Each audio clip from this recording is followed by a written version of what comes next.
I think this is probably the last, for now at least, in a series I'm making about, or a series of thoughts I'm having, really, I have to say, about vaginas and penises and acts of sexual congress, or fucking pricks and cunts.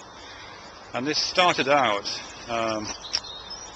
with me thinking about the word twat, or as my wife, who is American, pronounces it, twat. And I guess that thought was reinforced by a couple of other videos I was watching on YouTube at the time. But what I concluded that video with was just an expression of interest that, and certainly in Britain, and I guess particularly in the north of England, we use the word twat, a derogatory slang word for vagina, to mean hit. So it makes grammatical sense. People know what you're talking about. If you say, I twatted the fucker, it just means you went over and hit this person that you didn't like. Twat the fucker. So I just want to see if I can return to that and see if it makes sense. I mean, firstly, it doesn't make any obvious sense.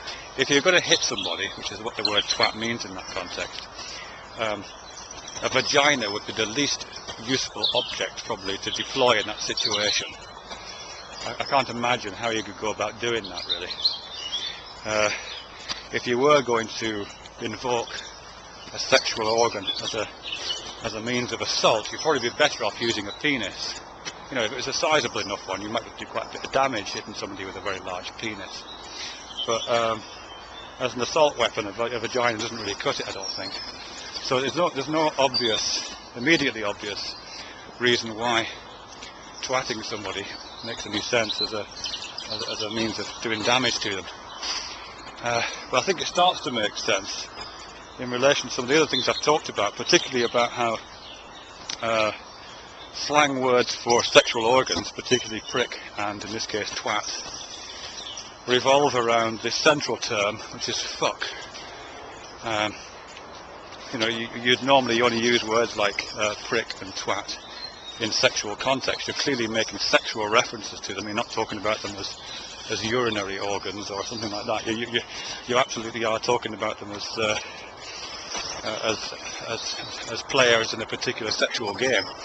So let's just see if I can think this through. So within that, you're using this word fuck, which, as I've said in the previous video, is a transitive verb. It implies a subject and an object, and the subject of the sentence, and indeed the subject in the act of fucking which the sentence refers to, is the penis, the male member of that particular company, and the twat, or the cunt, is the object of that sentence, and by implication the woman who owns that vagina is the object of that particular act. At least that's the implication from the grammar of the sentence. So how does that relate to twat the fucker? Yeah, I suppose if you try to do the other thing, and pricked the fucker, you're invoking subjectivity. You're invoking the prick as a kind of active principle, not as an offensive device for hitting somebody over the head with.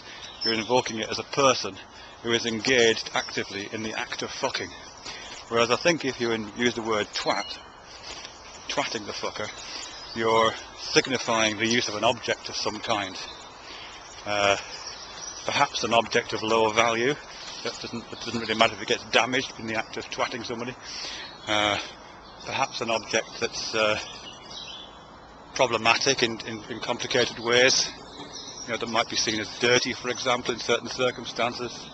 Might be seen as a vector for disease. Might be seen as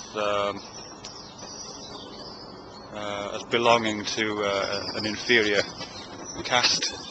It has those kind of connotations. I mean, they're not pleasant connotations by any means, and they're certainly politically incorrect connotations. But I think there is a case to be made that when you're saying a sentence like, twat the fucker, you're deploying grammatical elements of a sentence as offensive objects to use in a kind of metaphorical reference to an act of violence, and